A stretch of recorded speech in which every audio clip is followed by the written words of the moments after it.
is Namrata Jain, and I am a psychologist by profession. I have also done my hypnotherapy, and I'm an art-based therapist. Um, to talk about what the situation right now is when it comes to mental health, we are slowly moving towards awareness. I do see that from the time when Deepika Padukone has confessed, and also the number of suicides that we see these days are increasing. Uh, Awareness of depression from the media perspective has increased. The number of initiatives that have started to make sure that people are more mentally fit are really at the rise, and I believe there is good amount of awareness being spread. People are still a little not okay with opening up yet, but we do see that slowly, gradually, people are coming forth and taking some help, which is a very positive sign, particularly knowing that depression is becoming the most widespread disorder that's going on today. Some of the signs that you would mainly notice is complete loss of interest in doing anything. This is very, very common with somebody who's depressed. At the same time, eating habits are very poor. The person does not get enough sleep, is unable to sleep for that matter. At the same time, also is lonely most of the time, doesn't like being around people, is completely by himself or herself, and also if you see professionally or personally, is unable to perform at the best level that that person can. These are some of the signs that you will notice as a layman to know whether you need to make sure to go and check if that person requires any form of help.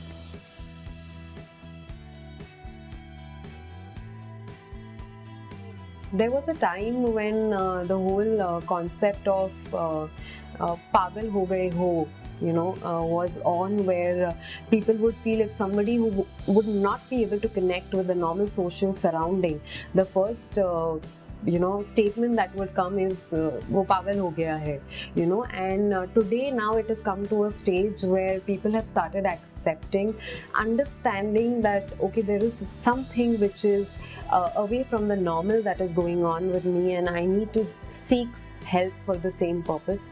People are also aware that there are counselors out there, there are professionals who've been trained to take care of these kind of concerns, and people do take a step ahead and move out to seek that sort of help.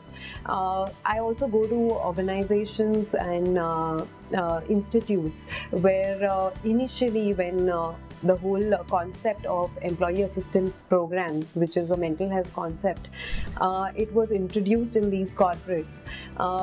We could hardly see a 3 to 4% of people using these kind of services, which are actually sponsored by the employer. But today, on the other hand, we are seeing that there are at least 15% of people using these services in, say, 4 to 5 years, which we see as a very positive sign. Even a rise of 10% is a really good sign.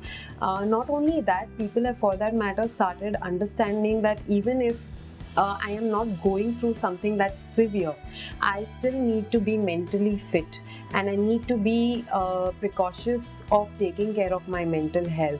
So people do come just with the idea of what can I do to make sure that I'm mentally fit. So it's not like I have got the disease and then I'm coming.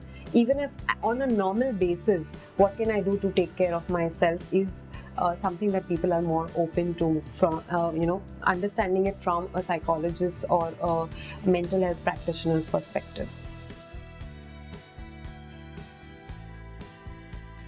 So for example, if you see some of the signs like I mentioned, you see that somebody around you is facing that particular, some of the signs and symptoms, and you see that okay, there is some sort of hint of slight depression also happening, the first step would be to just be there for that person, give a listening ear because that's something that most of us require today. We need somebody to give us that little time to hear us out. So that would be one of the things that you would would be great if you can give it to that person.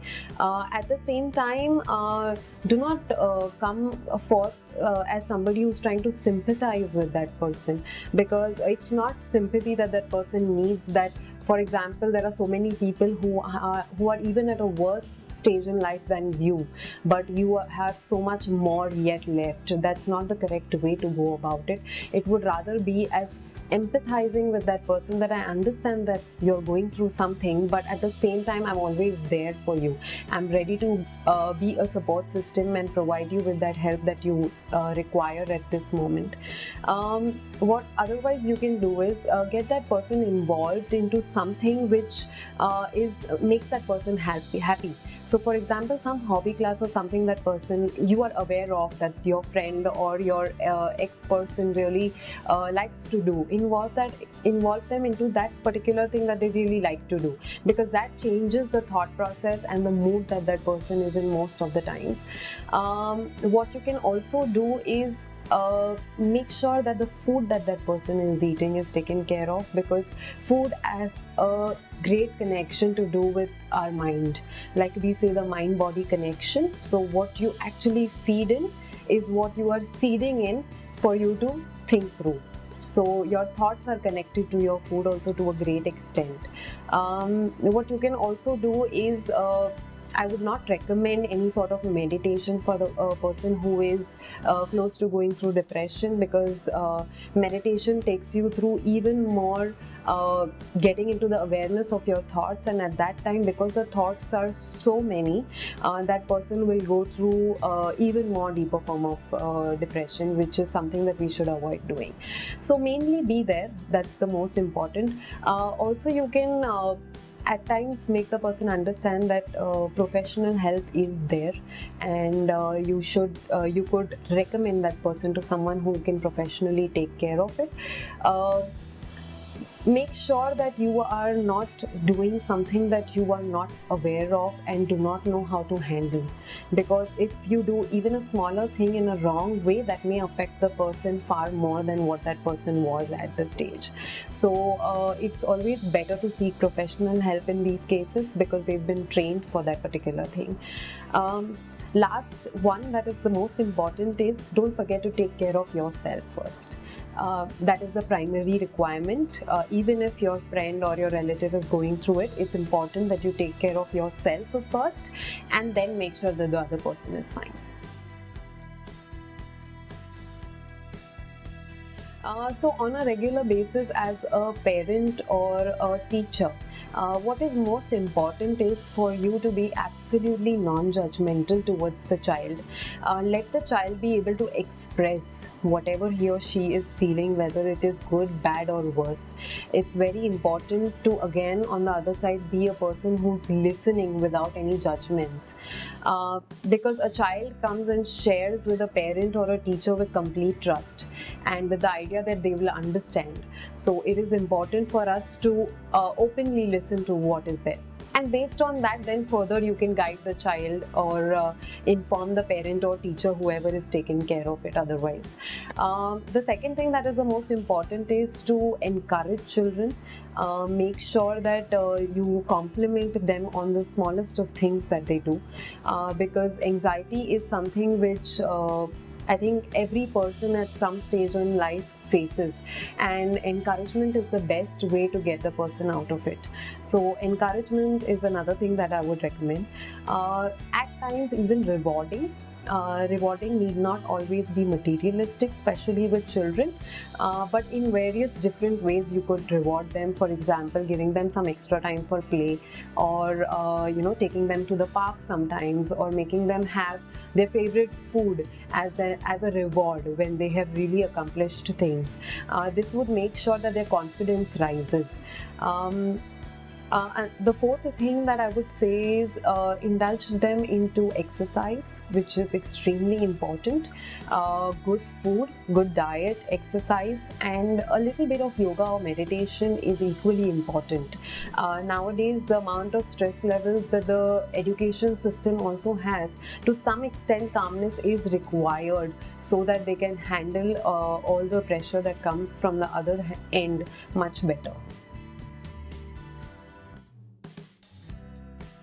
When it comes to taking care of yourself or keeping yourself mentally fit on a regular basis, I would suggest 3 areas to be taken care of, which is your body, your mind, and your spiritual side as well.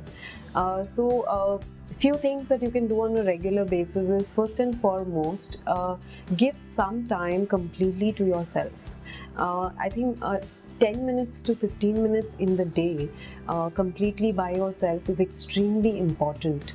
I think we all deserve that little time for ourselves. So that is the first recommendation that I would give.